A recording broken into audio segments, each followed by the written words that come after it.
All right, everybody, welcome back to the Poke Historian. It's been a hot minute since I made a video, but we're making another one.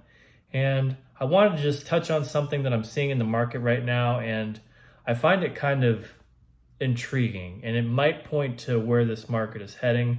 Don't know for sure, like I'm just giving you my thoughts here, but it kind of reminds me of something that happened before. So here's the deal. During what I would call the Scarlet and Violet singles boom of a couple months ago, I sold quite a few cards that I wasn't really that excited about, cards that I had doubles of, things of that nature. All the transactions went fine. It was cool. Very pleasant experience. Great.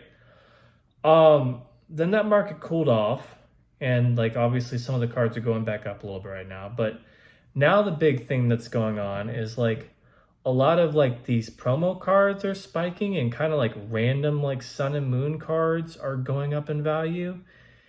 And I guess kind of what I want to get at with this is I'm not sure some of the cards I'm selling right now are actually, oh, there's an offer right there actually. Huh, funny. But I'm not sure that like a lot of the people that are buying right now compared to the people that were buying my Scarlet and Violet like illustration rares and special illustration rares from a few months ago are genuinely interested in the cards very much. And like that's okay, right? I'm not really that concerned if you want to keep it forever or flip it. Like that's definitely up to you. But I think it might signal something that's going on with the market. Because now I'm like, when people are messaging me about some of these new cards I listed for sale, and there's about 3 or 4 of them. A couple of them I've already sold actually. But now when I'm seeing them listed for sale, I'm getting a lot of questions about the details, like, oh, is there any whitening? Can you tell me more about this corner? Are there any scratches? Like, is there anything I should know about this card? I'm getting people really focused in on those tiny, tiny little details. And that tells me like, okay, well, so y'all just want to get these cards to try and grade them and try and get that perfect 10 and flip it. And I'm not getting as many people that just want to own the cards, as opposed to with the Scarlet and Violet cards I was selling a few months ago. And I guess some of the Sun and Moon too. Like I was getting people, they were just buying no questions asked, which tells me like I'm sure there were people that were buying my cards to go ahead and try and get the grade. But I also think there was a good bit of people that just wanted to genuinely own the cards, which is always great to see, right? You want to see people actually like what they're buying, like, and enjoy collecting the Pokemon cards. So with all the people that are now kind of like messaging me trying to buy some of these like promos and kind of random Sun and Moon cards and stuff that I'm selling, that these aren't tag team cards, these aren't like exclusive artwork cards. Some of these cards, like, they're not even rare, some of them aren't even like full arts.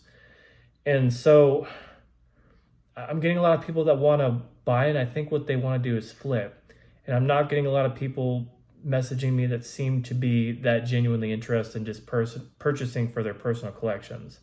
And I wonder like what that means for the market. Like, is the market of people that are now buying Pokemon cards more full of people that are trying to buy, grade, and flip than actual like genuine interest? Or maybe just like what I'm seeing is just a small sample size and it doesn't really correlate with what's actually going on in the market. I don't know. But my hypothesis is, and I could end up being completely wrong, I'm just a guy talking into a camera who has a moderately cool Pokemon card collection and sells things here and there. And but my hypothesis is that there might be actually more people in this hobby right now that are trying to buy the cards and make a profit than there are actually people sitting out there that are interested in buying those cards and like putting them into their own personal collections. So we'll see how that kind of plays out. But I remember like when this sort of happened during the COVID boom, it was the same type of thing. Everyone was really interested in a particular era of Pokemon cards. Right now it's Scarlet and Violet. Before it was vintage stuff, Wizards of the Coast, all that stuff. And then there was also some interest like in the modern stuff as well. And then people kept like going further back, and it's like people were like looking for anything they could that might be of value. And like people were really kind of like getting to a point where they were just looking for a play anywhere because all of the logical and good plays had already been played out. Like they were all already expensive, and there wasn't really a lot of room for upward momentum at that time. And then when that started happening, that kind of like signaled sort of the end of like the COVID boom. And now we're sort of seeing that again here where like people are making plays on all these like really random cards that like don't have a lot of historical significance or, in my opinion, cool artwork, or just kind of like just junkier cards. Like, no offense if you like some of these cards, like you're welcome to buy them from me if you want, but they're not my cup of tea. But like what I would consider to be like kind of junkier cards, and I just get the feeling that they're just looking for any play they can because all the obvious plays have been made.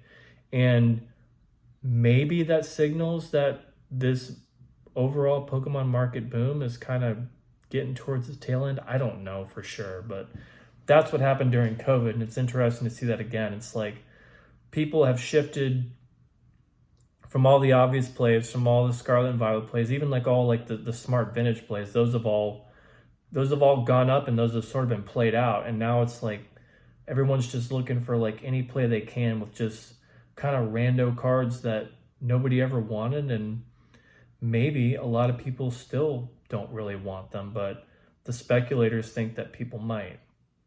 I don't know. We'll find out. Just wanted to kind of report what I'm seeing. Long story short, I was seeing during the Scarlet and Violet singles boom a few months ago, I was seeing a lot more genuine interest in the cards. And now with just some of these promos I've listed in the last day or so, these not X and Y, but X and Y cards, Sun and Moon promos, things of that nature, I'm getting a lot of messages from people that are, and more so in the speculator camp and the flipping camp.